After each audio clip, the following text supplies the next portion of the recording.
then voila, you have to report and pay taxes on that. Now, as we mentioned at the top of the segment, pretty steep penalties if you don't do it, which is why we're talking about it on the program.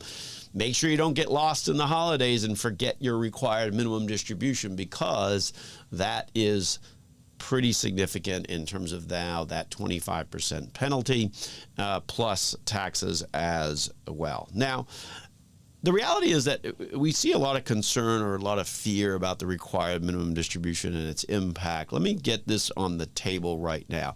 For the vast majority of people that are retired, vast meaning well in excess of 80–85%, you're satisfying your required minimum distribution by virtue of the fact that if you're retired and taking income out of your portfolio, then you're probably covering your required minimum distribution, because the required minimum distribution isn't some giant amount of your account.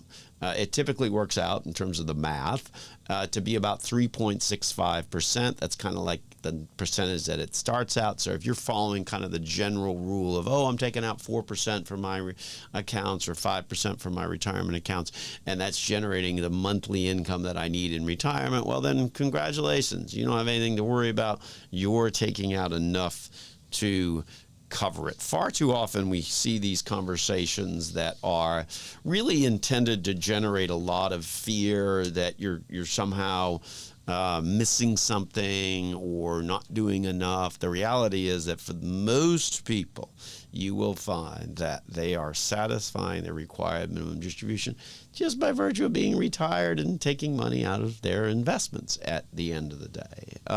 Now, certainly the age, and I guess this is where another part of the confusion comes into play, certainly the age has changed. It used to be 70 and a half when you had to start to take that required minimum distribution. The first Secure Act changed that to age 72. The most recent Secure 2.0, which was enacted in 2022, increased that age to 73.